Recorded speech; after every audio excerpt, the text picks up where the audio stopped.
At let's have our opening prayer sa oras to before we hear the word of God sa magitan ng ating tanong. Let's pray. Purihin ka, Amakong Diyos, sa kabutihan nyo sa iyong kadakilaan sa oras na ito na ang pagsambay sa inyo, sa inyo lamang, ang araw na to ay muli ay binibigay namin sa iyo dahil banal ko sa inyo. Kaya Panginoon, na aming Diyos, na aming sinasamba, patawarin niyo kami sa lahat ng aming nagawang kasalanan, sa mga pagkukulang at sa mga kasalanan namin nagawa, Panginoon, na hindi namin alam at sinasadya, Panginoon. Patawarin niyo kami at linisin niyo kami sa iyong harapan dahil kayo ay banal na Diyos na tapat, nakarapat-lapat lang sambay na Spirit pagkakawaran. Pangunahan niyo po aming gawain ngayon, pangunahan niyo si Pastor Gary sa pagtuturo ng Sunday School ngayon, at kayo po maggabay, mag-ingat sa aming mga internet connection, sa aming mga devices po namin na ginagamit yan para sa pagsamba sa inyo. Purihin kayo, Lord, sa oras na to at ito namin samot dalangin sa pangalan ni Jesus. Amen. Amen. At di na po tayo magkatagal, tawagin po natin si Pastor.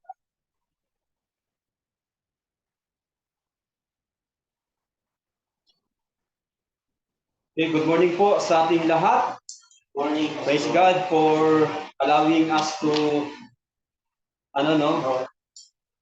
to get together once again sa ating pong pagsama-sama muli sa araw po nito ng pananambahan sa ating Panginoon.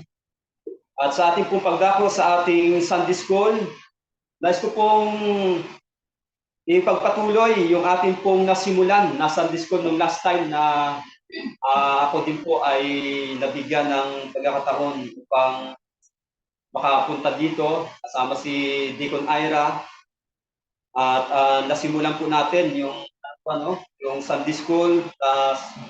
May topic tungkol po sa missions from the Book of Acts. Okay, so ang ating pong scriptures ay makikita po natin sa Matthew chapter 28. At yan po ay kabisado, familiar sa atin, yung verses 18 to 20, the Great Commission of the Lord Jesus Christ to His disciples. And then ang isa po dyan na na passage ay from Acts chapter 1 verses 1 to 9. Okay, so atin po munang buksan sa Matthew chapter 28. Sabi ko dito sa verses 19 to 20, kaya't sa paghayo ninyo, gawin ninyong alagad ang lahat ng mga bansa, bautismuhan ninyo sila sa pangalan ng Ama at ng Anak at ng Espiritu Santo. At turuan silang sundin ang lahat ng mga bagay na inutos ko sa inyo. At narito ako'y kasama ninyong palagi hanggang sa katapusan ng panahon. At sa Acts chapter 1 verses 1 to 9, sabi naman po dito sa Acts chapter 1 verses 1 to 9, O Teopilo, sa unang aklat ay isinulat ko ang tungkol sa lahat ng ginawa at itinuro ni Jesus mula sa simula hanggang sa araw na iakyat siya sa langit pagkatapos makapagbigay ng mga tagubilin sa magitan ng Espiritu Santo sa mga apostol na kanyang hinirang. Pagkatapos na siya ay magdusa, ay buhay siyang nagpakita sa kanila sa magitan ng maraming mga katunayan. Nagpakita siya sa kanila sa loob ng 40 araw at nagsalita ng mga bagay tungkol sa kaharian ng Diyos. Habang kasalo nila, pinagbilin niya sa kanila na huwag umalis sa Jerusalem, kundi hintayin ang pangako ng Ama. Sinabi niya ito ang narinig ninyo sa akin, sapagkat si Juan ay nagbautismo sa tubig, subalit hindi na aabutin ng maraming araw mula sa mga yon na kayo'y babautismuhan sa Espiritu Santo. Ang pag-akyat ni Jesus, unang sila'y nagkatipon, siya'y kanilang tinanong, Panginoon, ito ba ang panahon na panumbalikin mo ang kaharian sa Israel? At sinabi niya sa kanila, hindi tungkol sa inyo na malaman ang mga oras o ang mga panahon na itinakda ng Ama sa magitan ng kanyang sariling otoridad. Ngunit tatanggap kayo ng kapangyarihan pagbaba sa inyo ng Espiritu Santo at kayo'y magiging mga saksi ko sa Jerusalem, sa buong Judea at Samaria at hanggang sa kadululuhang bahagi ng lupa. Pagkasabi niya ng mga bagay na ito, habang sila'y nakatingin, dinala siya sa itaas at siya'y ikinubli ng ulap sa kanilang mga paningin. So may the Lord bless the reading of His Word. At bago po tayo tuloy-tuloy, tayo po ay sandaling manalangin. Let's pray. Ama naming Diyos, banal na makapangyarihan sa lahat, maraming salamat muli Panginoon sa pagkakataong ito na kami po ay mayroong kalayaan o Diyos upang ang iyong mga salita ay patuloy pong pag-aralan Panginoon na mahalaga sa buhay Kristiyano namin, sa aming pong paglagong spiritual at sa aming pong paglalim pa sa kaalaman sa mga katotohanan ng iyong mga salita, Panginoon. Dalangin po namin ang iyong patnubay at pangunguna sa bawat sa amin sa magitan ng Banal na Espiritu na ang aming hiling di Panginoon ay buksan nawa ang aming mga puso at isipan at tulungan upang aming pong maunawaan ang iyong mga salita at upang tunay na maganap sa amin ang iyong layunin, ang iyong kalooban na kami po ay lumago sa aming pananampalataya at sa mga katotohanan ng iyong mga salita. Sa iyo namin pinagkakatiwala ang oras na ito. Ito po ang aming samok at panalangin sa tanging pangalan ng aming Panginoon Kristo. Amen. So dito po sa mga passage na ito, makita po natin ang napakalinaw po na kalooban ng Panginoon sa ating buhay bilang mga Kristiyano. At ito po ay yung ibahagi ang ebanghelyo ng ating Panginoong Kristo. At dito din po sa Great Commission na ito ng ating Panginoon, kaya nagkakaroon po tayo ng ng missions emphasis sa ating mga churches. Now, one of the things that we have to understand when it comes to missions ay gaya po ng ating napag-aralan na yung unang bahagi po ng ating tatalakay nung last time na ako po ay nabigyan ng opportunity upang makapagturo ng Sunday School dito po sa sa IDF. So, meron po sana tayong 3 lessons pagdating po sa missions mula dito po sa aklat ng mga gawa o from this book of Acts. But then, the time was not allowed us to tackle yung other 2 lessons. Yung atin lang pong pag-aralan, yung unang bahagi.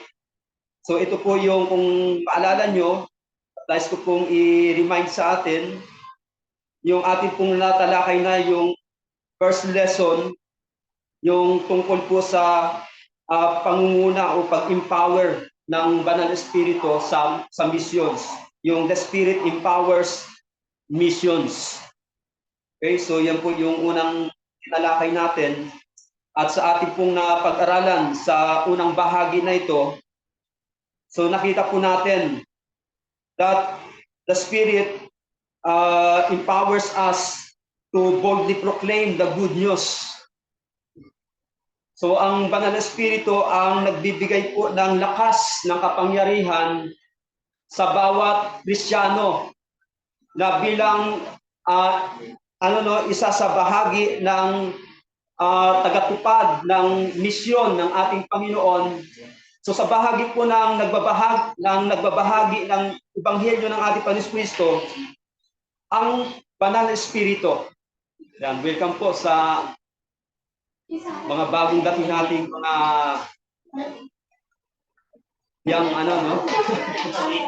young and the future of the Lord's ministry dito po sa Fairview.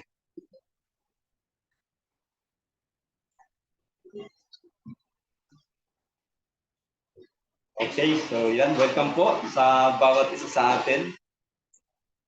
So sa bahagi po ng mga mananampalataya na nakagaya po natin, ang ano po no, ang katotohanan, ang banal na espiritu ang siyang nagbibigay po ng lakas sa atin.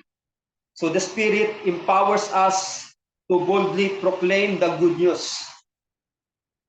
At ang mga verses po natin na na makikita at siyang magbibigay ng ng tibay sa katotohanan na ito, kung atin pong papansinin sa sa Acts chapter 1 verse 8, kung atin pong naalala, nasabi po dito, "But you will receive power when the Holy Spirit has come upon you, and you will be my witnesses in Jerusalem and all Judea and Samaria and to the end of the earth." So kasama po dyan yung yung Acts chapter 2 verses 38 to 41. So ano lang natin, kumbaga tanawin lang natin yung ating pong mga na-discuss na last time. And then makikita din po natin yung katotohanan na yan sa chapter 4 naman sa verse 31. Okay, so sa bahagi po ng mga mananampalataya na nagdadala ng ebanghelyo, ang banal na espiritu ang siyang nagbibigay ng kalakasan sa atin. So kaya yung yung lessons na makukuha dito at mga principles na dapat po nating matutunan, dahil po ang banal na espiritu ang siyang tunay na nag-i-empower sa atin. So dapat po nandun yung kalayaan ng banal na espiritu na manguna sa atin. Let us remember na nabanggit din po ni Apostle Paul gaya ng kanyang encouragement sa mga iglesia na kanyang sinulatan, na sabi niya, "Do not quench the Holy Spirit." Wag wag yung parang bubuhusan ng malamig na tubig isang isang tao na mainit sa kanyang pananampalataya sa kanyang spiritual life. So pagdating din po sa sa Holy Spirit, yun po ang sabi ni Apostle Paul. And then one of the ways na ibig sabihin ng hindi po pag-quench ng Holy Spirit sa buhay ng isang Kristiyano po ay yung mamuhay sa laman. Kasi kung matatanda natin sa Galatians chapter 5, it is the flesh that nakikipag-away sa banal na espiritu o yung lumalaban sa banal na espiritu. Ito po yung nagbibigay ng hadlang sa mga Kristiyano upang pangunahan sila ng banal na espiritu. Okay, so yun po yung ating unawain dito po sa bahagi ng mga mananampalataya na nagdadala ng ebanghelyo ng ating Panginoong Jesucristo. Then sa bahagi naman po ng mga nakikinig, so it is the Spirit that enables others to receive it. So kung ating pong titingnan sa 1 Corinthians chapter 2 verses 12 to 13, sabi po rito ni Apostle Paul, "Now we have received not the spirit of the world." Okay, so sa bahagi ni Apostle Paul, kasama po yung iba pang mga mananampalataya na tinutukoy niya dito, yung plural pronoun dyan na we, si Apostle Paul at ang tinutukoy niya, yung iba pang mga mananampalataya, ang sabi niya, "Have received not the spirit of the world." Lahat po tayo ay nakatanggap ng espiritu. Although na yung sabi rito ni Apostle Paul, yung spirit of the world, pero sabi niya sa second part, "But the Spirit who is from God." Okay, so yung panahon na yon, nung hindi pa mananampalataya si Apostle Paul kasama yung iba pang mga Kristiyano. So doon tinanggap ni Apostle Paul nung ang Panginoon ay na-encounter niya, kasama po yung iba pang mga mananampalataya nung nakilala nila ang ating Panginoon. Tayo din po ay paano nating doon tinanggap ang banal na espiritu. At sa pagtanggap ng banal na espiritu, doon nagkaroon ng kakayanan sa magitan ng pag-empower ng Holy Spirit at sa isang makasalanan upang tanggapin panampalatayanan ang ating Panginoong Kristo. So maging sa tagapagbahagi ng Ebanghelyo at sa tumatanggap, it is the Holy Spirit that empowers to the giver or the sharer and to the receiver. So yan po yung dapat po nating maunawaan at maintindihan pagdating po sa missions, na kung saan doon po sa mission, ang karaniwan po nating alam, doon natin sinasagawa ang pagdadala at ang pagbahagi ng Ebanghelyo ng ating Panginoong Kristo. Ngayon, darako po tayo sa ikalawang bahagi. Yung kunting review lang po yun, yung yung first part na atin na pong pinag-aralan. So sa ikalawang bahagi po ng katotohanan pagdating po sa mission, the second lesson on missions from the book of Acts that we will learn is that Christ is on a mission of multiplication. Ang ating Panginoong Kristo ay nasa mission po siya ng paglago ng ng iglesia, ng gawain, particularly ng ng mission. So right now the church is partnering with Christ in multiplication. So when he delivers, or the Lord Jesus Christ delivers the Great Commission, Jesus makes it clear the church is to go into the whole world and create disciples. So gaya po ng ating binasa kanina sa Matthew chapter 28 sa verse 19. So we are in an era of reproduction. Tayo po ay nasa panahon ng paglago o pagdagdag ng mga bagong mananampalataya. So during the church's birth, we see this duplication happening daily. So sa sa early church, ang kaganapan nito ay hindi lamang po occasionally, kundi araw-araw po sa kanila. So atin po yung papapatunayan sa magitan ng ating pong pagbukas ng ating mga Biblia sa aklat po ng mga gawa sa Acts chapter 2 sa verses 46 to 47.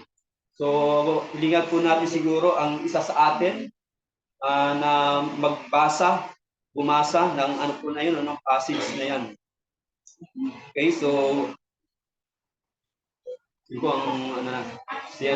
Acts chapter 2 verses 46 to 47. And they communicated one another, taking bread from house to house, and ate their meat, praising God and having victory. And the Lord added faith such as Yan. So makita po natin, as the church continued to develop, it also grow. Ito po ay lumalago. And then another passage or verse, pakibuksan naman po sa Acts chapter 6 verse 7.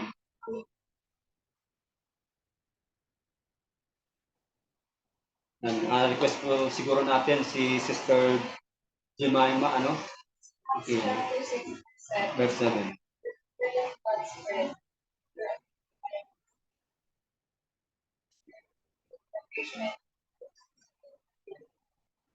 Yan. Thank you very much for the reading of yung verse po, So dito, as Jesus explains in the parable, ganun din po sa kanyang pagpapaliwanag sa sa parable of the leaven. Yung parable po na yon ay kanya pong ibinigay sa mga alagad upang kanyang ituro ang katotohanan na ang iglesia niya, ang iglesia ng ating Panginoon, sa darating na panahon, bagamat ito po ay magsisimula ng napakaliit, subalit ito po ay unti-unti na lalawak na lalago. So yan po yung meaning nung nung parable of the leaven. Okay? So in Acts chapter 9 verse 31, sampu din natin ang Acts chapter 9 verse 31. Okay, si Brother Rodi siguro natin ibasa po ang Acts chapter 9 verse 31. The church throughout all Judea and Samaria at peace, and was being and walking in the fear of the Lord. It multiplied. Okay? So, makita po natin. So dito sa na to, no, sa katotohanan na ito, makita po natin kung ano yung katotohanan at yung kalooban ng ating Panginoon. The truth and the will of the Lord for the church is to grow.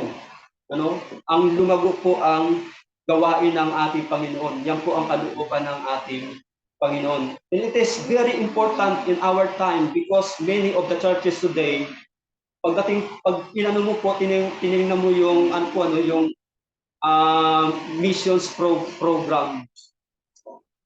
Marami na po mga churches ngayon na patay, hindi gumagana ang programa ng mission. So therefore, one of the truths that the Bible teaching o yung tinuturo po ng Biblia na nakakalimutan po ng mga simbahan na ang kalooban ng ating Panginoon, ang katotohanan, kalooban ng Panginoon na lumago po ang kanyang gawain. Lumago po ang kanyang gawain. So, letter B, until the Lord returns, He has called the church to the same mission of multiplication, and the Lord is at work growing His kingdom. Kasi kung babalikan natin uli yung yung Matthew chapter 28, particularly sa verse 20, ano po yung natin, mapapansin natin sa sa Matthew chapter 28, doon po sa verse 20. Yan. Halika natin si Doc Murphy, pakibasa po ang verse 20 ng Matthew 28.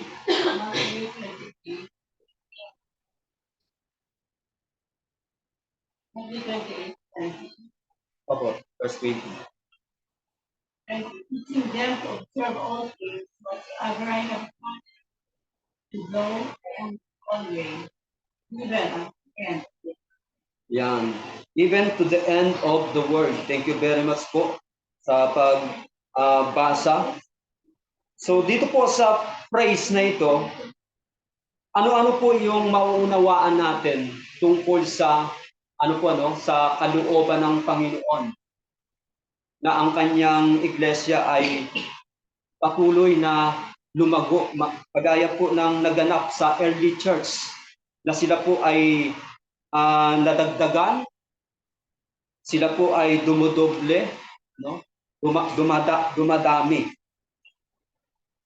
So until in our time, hanggang sa ating pong panahon, ito po ang patuloy na kalooban ng Panginoon sa bawat isa sa atin.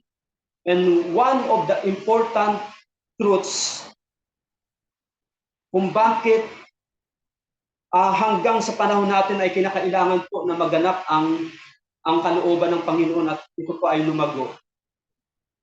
Na kung saan ay ating pong papansinin dito sa binanggit ng ating Panginoon na sabi niya, teaching them to observe all that I have commanded you. And behold, I am with you always to the end of the age. So let us go now to to the lessons from this part of our of our lesson. So sa bahagi po na ito ng ating pinag-aaralan. So sa binanggit ng ating Panginoon ano po yung mga mahalagang katotohanan na doon sa kalooban ng Panginoon na patuloy pong lumago ang kanyang gawain ng Iglesia. So diyan po sa Matthew chapter 20 verse 20, ano po yung mga ano diyan makikita natin ang mga katotohanan. Yan. So yung ano diyan, yung command ng ating Panginoon. So we have to continue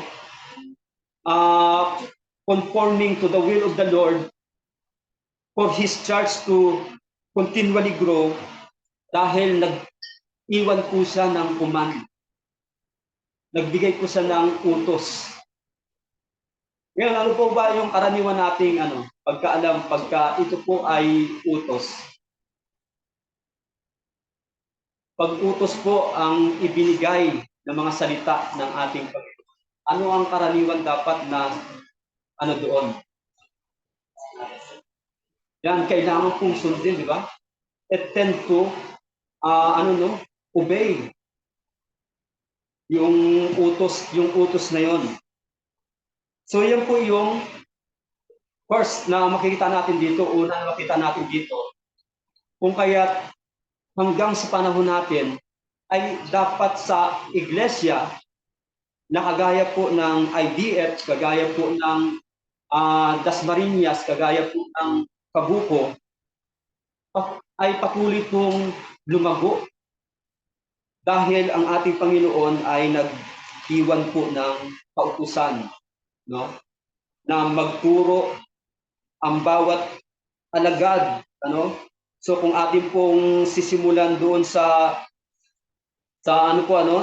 verse yung nauna pa sa verse 19 and 20 ng Matthew chapter 28, sabi po rito sa 16, simula sa 16, samantala ang 11 alagad ay pumunta sa Galilea sa bundok na itinuro sa kanila ni Jesus.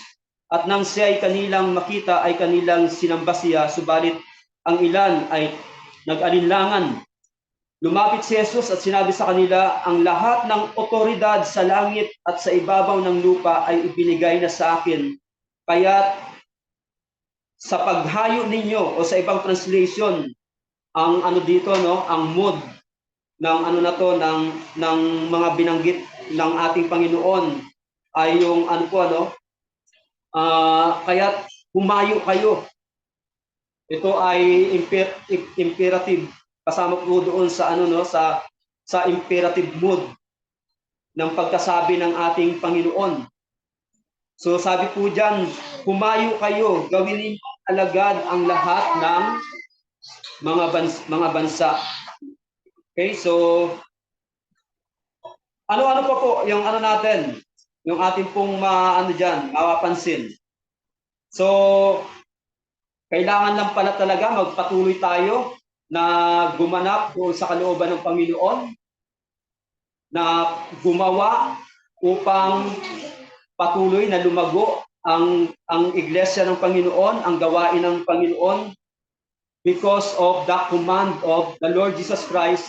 And what else from this verse sa Matthew chapter 28 verse 20?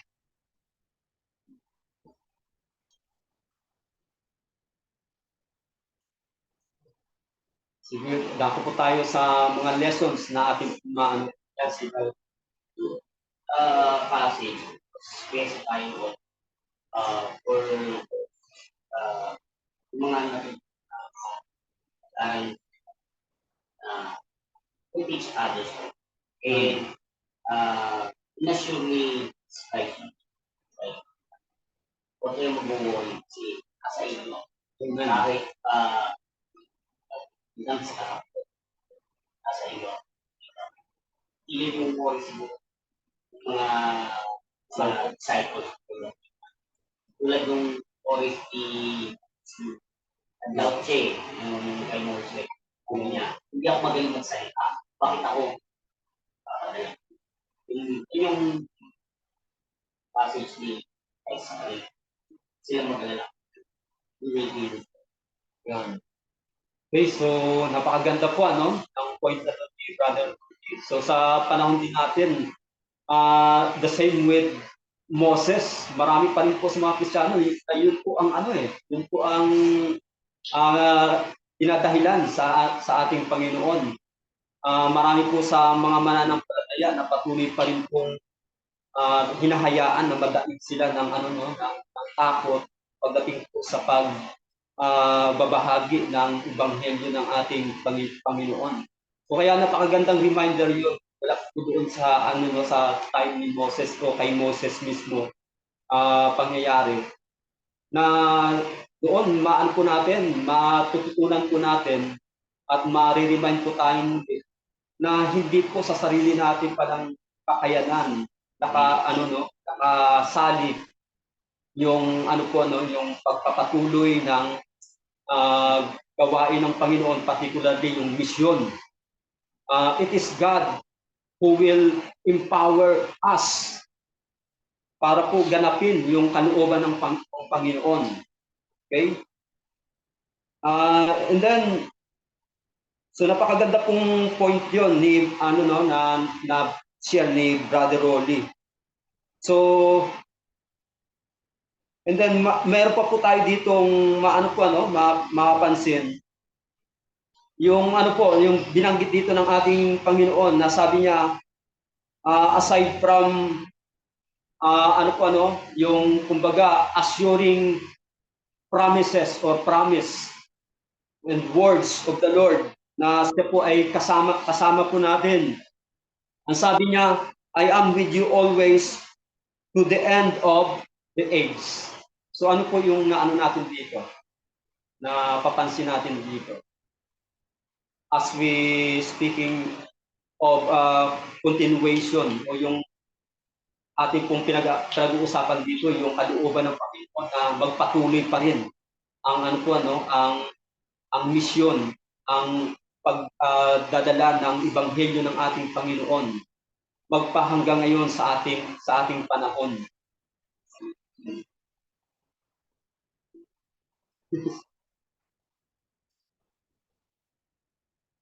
Sige po, si Doc Norby.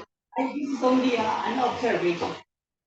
I observe that there are churches, Baptist churches, more than Rome. Maybe they are continually serving the Lord, but they are not growing. In numbers, when it comes to population, it comes to the numbers of conversions. Although they have their services on Sunday, they have their prayer meeting, but I observe then parang nabawasan pa, ganun pa rin. What do you think is the factor or the problem that matters? So, And what will be the solution? Yung po kasi yung particular situation nung ganong curse ay wala tayo doon. So siguro maaari tayong speculate kung anong in one of kumbaga pinakamalapit na reasons gaya po ng natin dito pinag-aaralan. Ang ilan lang naman po sa mga sa mga dahilan ng ganong nangyayari sa isang church. Once na ang mga mananampalataya ay hindi na ginaganap o ginagampanan yung yung binigay na utos ng Panginoon ng pagmimisyon, yung Great Commission. So yun po yung strong possibility na dahilan sa mga ganong church. Ngayon, ang simple lang naman na paraan kung sa solusyon na yun is to follow, to obey the command of the Lord. So gawin ang misyon. Maliban na ang isang pastor ay mag-tricycle just to earn money for a living. Kasi na-observe ako yung church natin, the numbers of the church are giving well if they are not in the position provision or wala silang enough money para i-support yung sa pastor. Kawawa naman. Kaya nag-tricycle Oo yung... nga, nagka-tricycle siya. So, isang factor ang pastor para lumago ang So, yun po yung ano, no? Yung only the numbers. nangyayari. Ako din, na ano ko rin po yan, na saksiyan ko rin po yan. Ako nga, muntik din ako. Attempt sa ganong ano po, ano? Sa ganong, dahil sa situation o sa experience na yung support ay ano, medyo hindi ganun kasapat. But then, hindi po maaalis na maapektuhan talaga yung ano to, yung pag ano talaga paglago ng church sa ganung sitwasyon na siguro ano na lang kasama na lang yung pag-unawa sa mga ganung mga pastors. Sasabihin natin na minsan ay hindi maiwasan na sitwasyon na kailangan nilang magdagdag ng ano no ng income, kumbaga aside from the support from the church. But then, ang katotohanan pa rin po, hindi pa rin maialis na nakakaapekto pa rin po yun sa sa lago ng simbahan, kagaya nga po ng nabanggit ni Doc Norby, na isa yun sa mga nakikitang reasons kung bakit yung binanggit ni Val Norby may mga church na nag-ano naman sila, nag-worship naman sila every Sunday. Pero when it comes to their numbers, medyo hindi na nadagdagan. So, ang isa sa nakikitang dahilan dahil sa ganung sitwasyon ng mga pastors. Ngayon, sa practical nga po na observation, dahil din sa pangangailangan ng mga manggagawa. So uunawain na lang natin na kailangan din ng pastor na ng ganong sideline. So sa atin, total ito po ay usapan na kasama po ang mga members. Kasi yung sitwasyon to na kung saan ay pari-pariho pong connected o involved. Hindi lamang po ang pastor ang dito, ang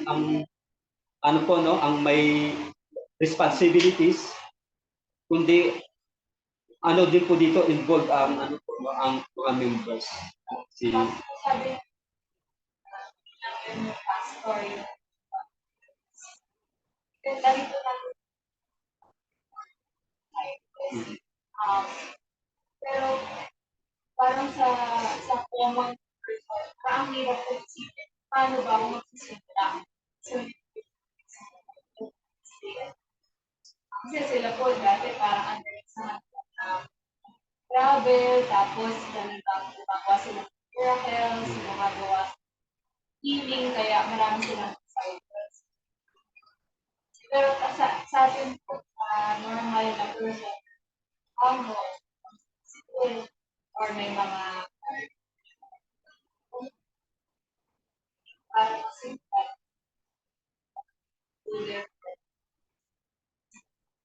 sa mga po natin sa mga job natin place, then sa mga estudyante. So doon po ay pwede tayong bahagi ng ng gospel. Ngayon sa sa pag-share ng gospel, ang isa din sa mga dapat nating ginawain, hindi po ito yung yung sarili nating kakayanan. Kagaya nga nung unang part ng ating pinag-aralan, it is the Holy Spirit that empowers yung yung nagsishare, at ganun din po sa sinisiran o sa binabahagihan.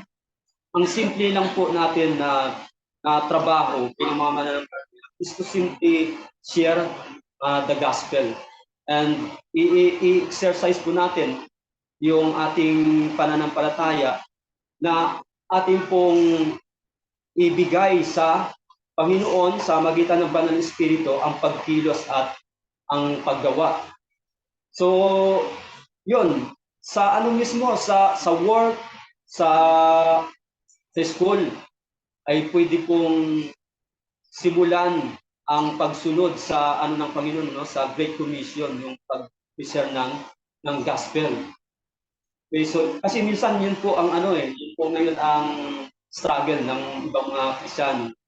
So dahil sa busy sa work, and then yung mindset pagka work lang talaga. So dapat maano natin yun, maalis yung ganong mindset. Naririnig din naman natin na na maging sa ating work at sa mga estudyante sa loob ng klase, kasama yung kanilang classmates, ay pwede po tayong magbahagi ng pagkilo ng ating. So let us remember that this Great Commission is in the imperative mood. Ito po ay command.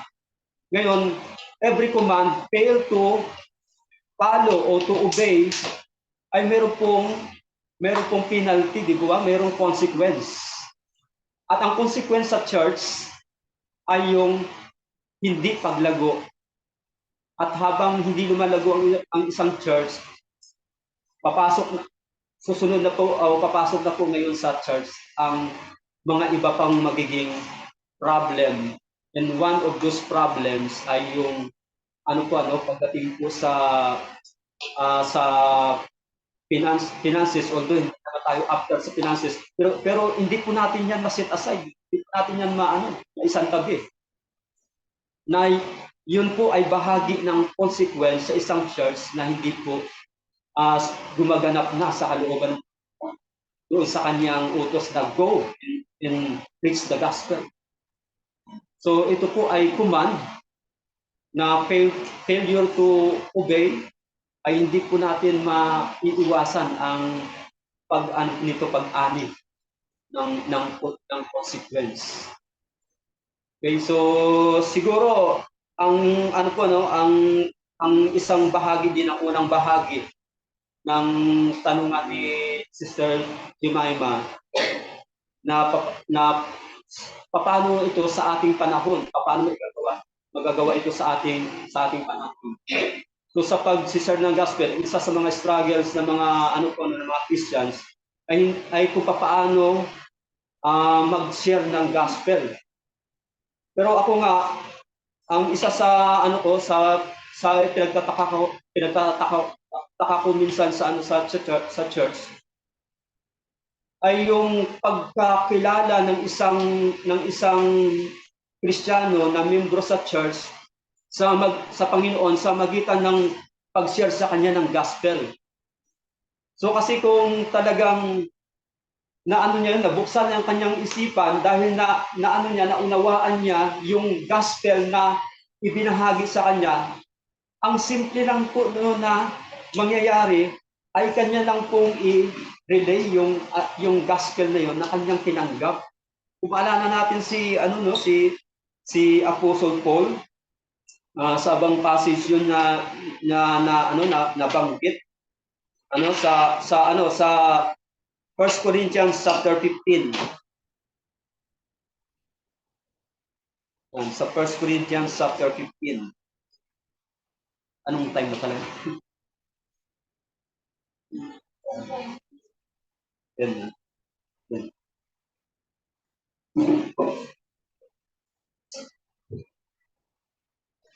Yan, pakibasa nga po sa simula sa verse 1 hanggang verse 3. Now I find Chelsea, and by which you are being saved, to hold fast the word I preach to you, unless you believe me. For I delivered to you as of first importance what I also received, that Christ died for our sins in accordance with His. Yan. Okay, maraming salamat po, Brother Rogi. So, napansin po ba natin, sa ano po no, sa experience ni Apostle Paul sa kanya pong pagkatanggap ng gospel, simple na kanya pong ibinigay din sa ano po no, sa mga believers sa Corinth, yung gospel. So sa bahagi kasi ni Apostle Paul, malinaw niya talagang naintindihan ang gospel na dinala sa kanya, na ibinigay sa kanya. At yon ang nagbukas ng kanyang isipan upang malaman ang katotohanan at matanggap niya ang kaligtasan. Matanggap niya ang kaligtasan. Yan minsan ang ano po no, ang iniisip-isip ko rin sa mga churches, particularly doon sa mga napuntahan. Na pagdating po sa minsan sa struggle ng mga members sa pagsishare ng gospel, ang question ko palagi, naintindihan ba nila nung ibinahagi sa kanila ang ebanghelyo ng Panginoon? Paano nilang nasabi na tinanggap nila si Kristo? Kasi sa pagtanggap sa ating Panginoon Kristo ay kinakailangan ng isang tao na maintindihan niya ang ebanghelyo. Kaya ang akin pong understanding na kapag ganun po ang na-experience ng isang Kristiyano, pagdating po sa pagbahagi pa sa iba, ang simple niya lang pong gagawin kung ano yung naintindihan niya sa pagbahagi sa kanya ng gospel, yun po ang kanya din ipapasa, i-relay. Kaya dito din po sa sa sulat ni Apostle Paul, mayroon din po sa ditong tanong sa mga mananampalataya na ito na dito niya rin po tinanong na siyasatin ninyo ang inyong mga sarili. Ay sige, si Ate Lulu.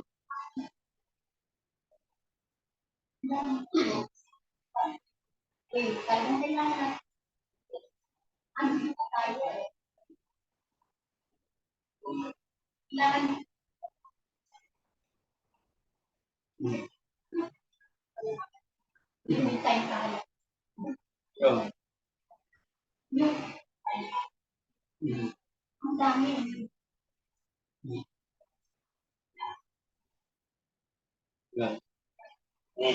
Yan. Okay, so maraming salamat po.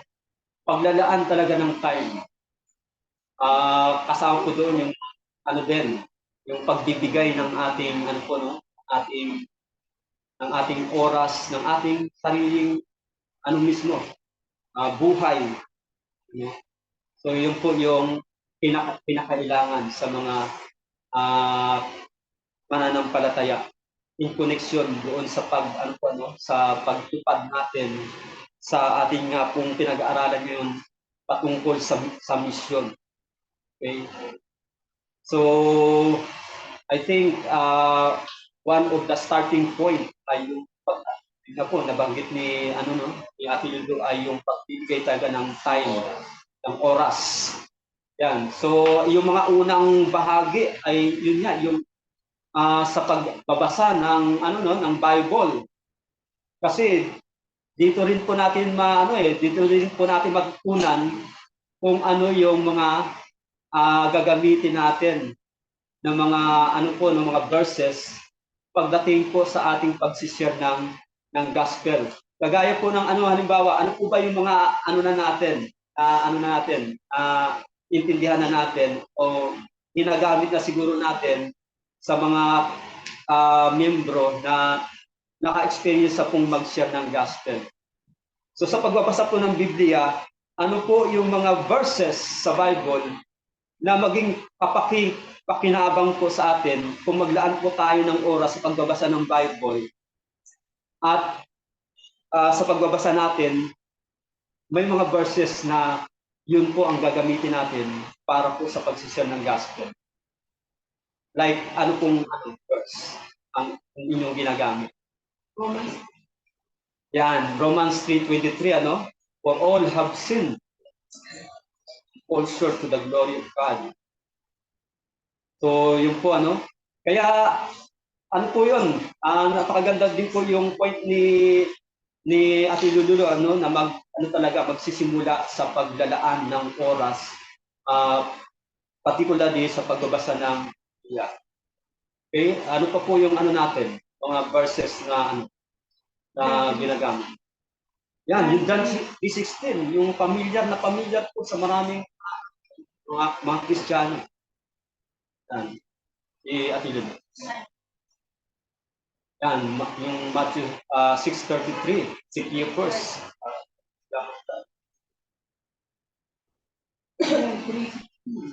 Yan, 3:16. So, yun po, no? So, hindi po salu-salungat yung mga yung mga nabanggit po natin na kailangan po natin maglaan ng time. Dapat po nating palawakin ang ating pangunawa pagdating po sa kalooban ng Panginoon. Kasama po ang paglalaan ng time sa attend sa church, sa pagbabasa ng Bible. Mahalaga pong lahat ito. At kasama po doon ang paghayo. Kasama po ang paghayo natin. Okay? So, ano po, no? Atin pong sikapin na hindi po tayo ma-focus lamang sa some part of the will of God for His church. Ano? Minsan kasi natututok lang tayo sa ibang parte, diba? Ng kalooban ng Panginoon para sa kanyang iglesia na kinabibilangan po natin. Let us understand ang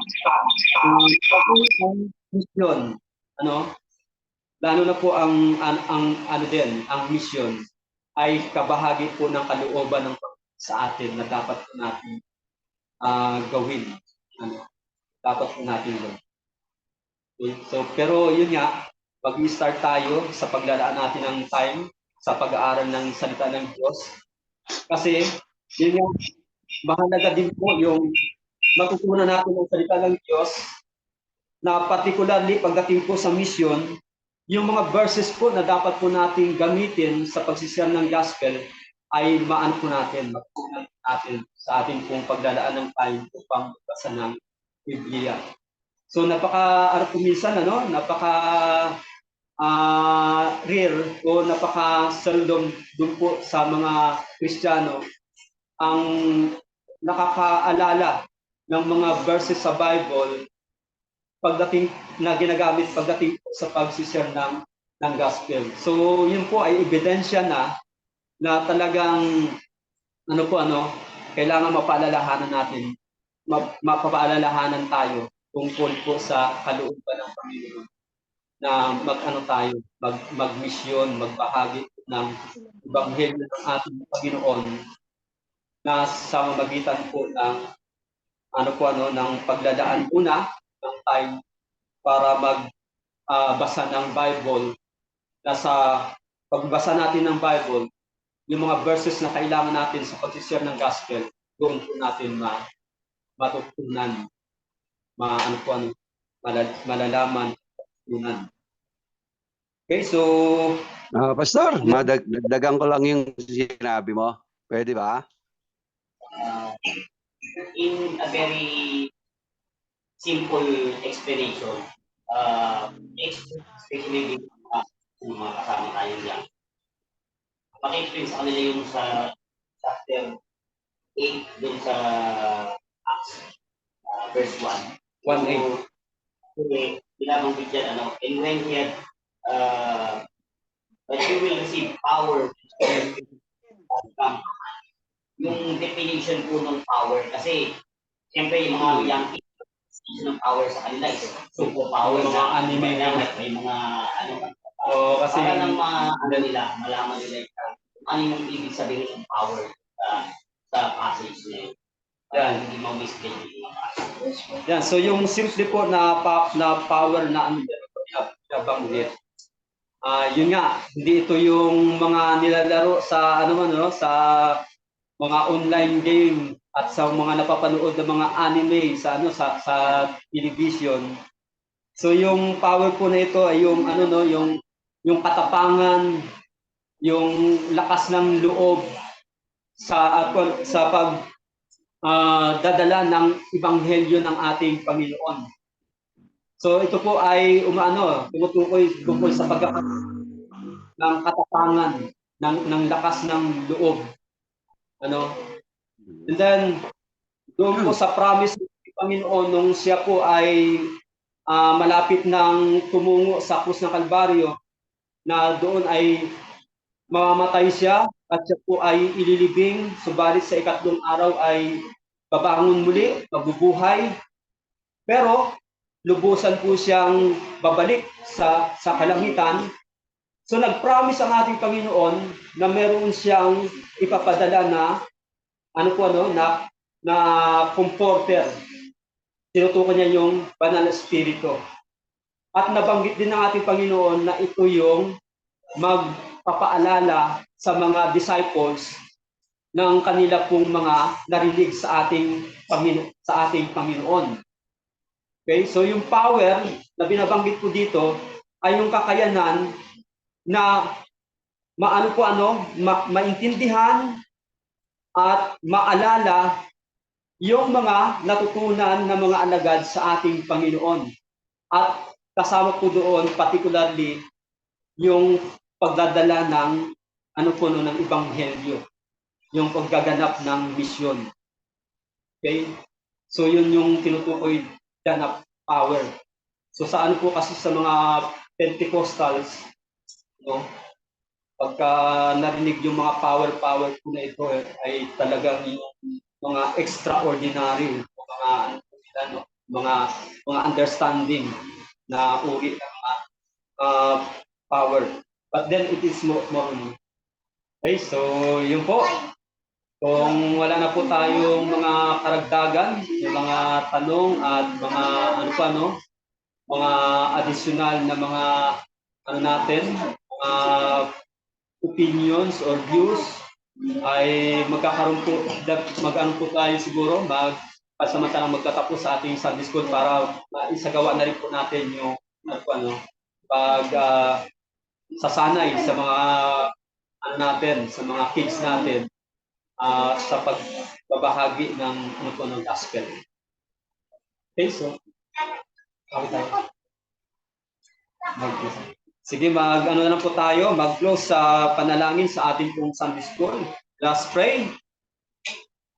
Our Father in heaven, we thank you once again, O Lord, for giving us wisdom and knowledge, Panginoon, sa aming pong pagtalakay tungkol sa mission, Panginoon. Salamat po, Diyos, sa iyong mga paalala sa amin na tunay na napakahalaga po ng gawain ito, gaya po ng aming nakita, narinig, Panginoon, na ito po ang iyong kalooban, Panginoon, sa iyong iglesia, O Diyos, na kinabibilangan po namin, Panginoon, na kami po ay kabahagi, na ang gawain mo ay lumago, sumulong, Panginoon, at ito po ay ang kaparaanan na iyong pong binigay ay sa magitan ng misyon, Panginoon, ng pagbabahagi ng ebanghelyo sa mga tao, Diyos.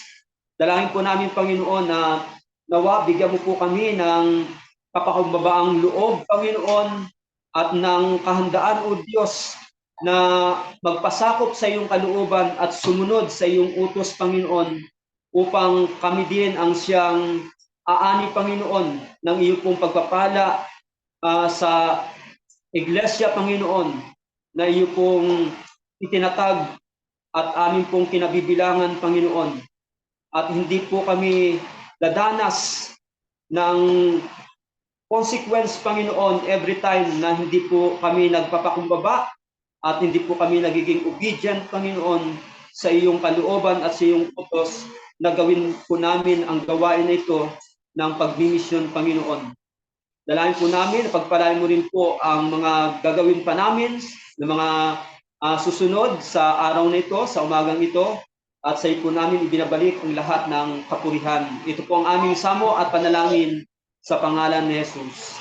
Amen.